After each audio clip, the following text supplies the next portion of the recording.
Find the sum of all 3 digits numbers which are divisible by 13। सबसे पहला काम इसमें हमें ये करना है कि एपी हमें नहीं पता है ना, एपी हमें नहीं पता है। तो उस एपी को क्या करना है, फाइंड आउट करना है, और इसके लिए फर्स्ट टर्म चाहिए। कॉमन डिफरेंस भी नो, कॉमन डिफरेंस 13 ही होगा, यानी कि 13 का अगर फर्स्ट मल्टीपल जो भी आ जाए उसके बाद 13 ऐड करने से ही नेक्स्ट मल्टीपल आएगा। तो इसके लिए कोई घबराने की बात नहीं है, लेकिन जो फर्स्ट टर्म है ये हमें फाइंड करना होगा, और फाइंड करना होगा इसके लास्ट टर्म को भी। तो इसके लिए हम लोगों ने जूनियर क्लासेस में जो है वो एक तरीका हम लोगों ने सीखा हुआ था। अच्छा, सबसे पहले largest 3 digit number and smallest 3 digit है ना, तो find the sum of all 3 digits number. तो सबसे पहले तो स्मॉलेस्ट 3 डिजिट नंबर हम लोग यहाँ पर लिख लेते हैं। स्मॉलेस्ट 3 डिजिट नंबर ये क्या होता है, 100 होता है। And the largest 3 digit number ये क्या होता है, ये होता है 999, यही होता है ना। अब 100 तो 13 से डिविजिबल नहीं है, तो 100 के पहले हम लोग नहीं सोचेंगे, ऐसा इसलिए क्योंकि 100 से अगर एक भी कम कर दें तो that will become 2 digit number, लेकिन हमें तो 3 डिजिट में रखना है। इसी तरह से 100 के बाद और 999 से पहले, क्योंकि 999 में इवन इफ यू ऐड 1 तो it will become what, 4 digit number, तो ऐड नहीं कर सकते हो, वहां पर तुम सब्ट्रैक्ट करोगे।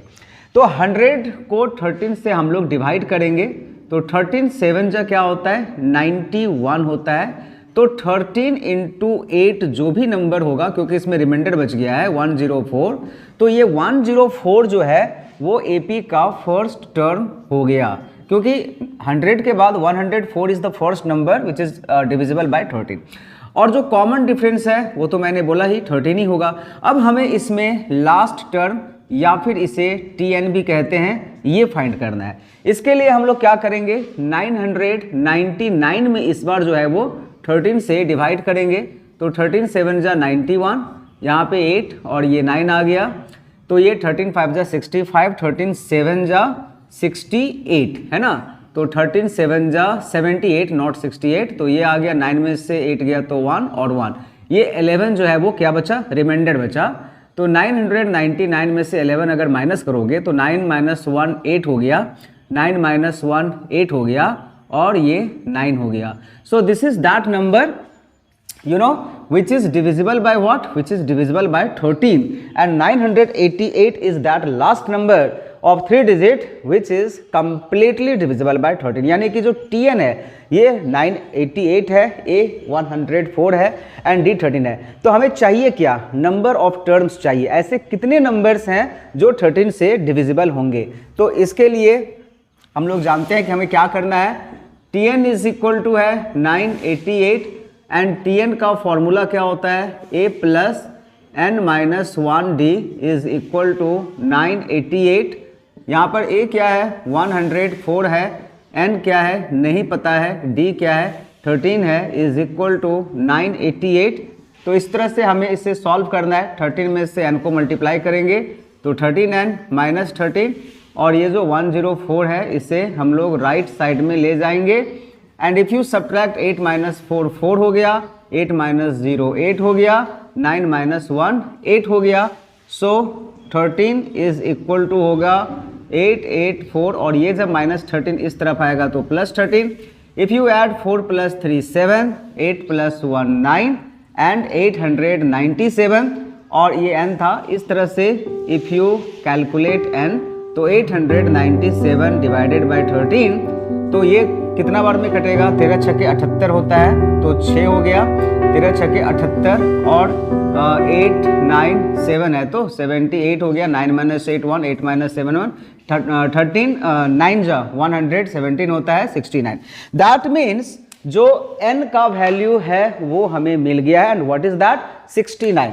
ये 69 हमें मिल गया। हमें क्या निकालना था, सम निकालना था, यानी कि Sn का फॉर्मूला क्या होता है, n/2 into a plus L वाला फार्मूला यहाँ पर हम लोग यूज कर सकते हैं। इट इज़ एप्लीकेबल क्योंकि l का जो वैल्यू है this we all know, n का नहीं पता था, निकल गया 69/2।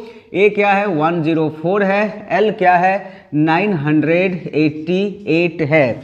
अब हमें इसे कर देना है सिंप्लीफाई, तो 69/2 एंड इफ़ यू ऐड 8 और 4 12 हो गया, 8 और 1 9 हो गया और 9 और 1 10 हो गया। तो ये हो गया। अब इसे हमें कर देना होगा रिड्यूस, है ना। तो 2 5 जा 10, 2 4 जा 8, 2 6 जा 12, यानी कि 69 मल्टीप्लाई बाय 546। तो आइए हम लोग इसको मल्टीप्लाई करके एकदम सारा काम यहीं पर वर्किंग करेंगे जैसे आपको एग्जाम में बनाना है। कुछ भी कैलकुलेटर पर मैं नहीं कर रहा हूँ।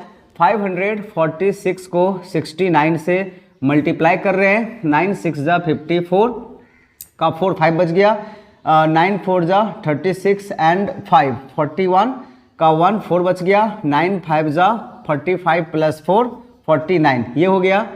फिर 6 6 जा 36 का 6 यहाँ पे 3, 6 4 जा 24 प्लस 3 27 यहाँ पे 2 एंड 6 5 जा 30 प्लस 2 32। तो ये हो गया 4 7 9 7 16 और 1 4 1 5 2 7 और 3। तो इसका आंसर क्या आया 37674, है ना। So this is the sum of all 3 digits numbers which are divisible by what 13। तो ये पूरे सवाल को देख लीजिए, स्क्रीन बोर्ड के ऊपर है and this is the complete solution of the given question. And I hope कि आपको ये सवाल जो है वो अच्छी तरह से समझ में आ गया होगा। And now if the same question comes, और इससे अगर कोई मिलता जुलता प्रश्न आपके एग्जाम में आता है तो you will be able to do that answer. तो चलिए आज के लिए इतना ही, मिलते हैं अपने अगले क्लास में और एक इंटरेस्टिंग सवाल और उसके जवाब के साथ। आप पढ़ते समय अगर कोई डाउट आए तो you can send your question to me. That's all for today. Thank you everyone for watching this video till the end. मिलते हैं अपने अगले वीडियो में, तब तक आप सभी खुश रहें, स्वस्थ रहें और अपने अपने परीक्षाओं की तैयारी में व्यस्त रहें। धन्यवाद।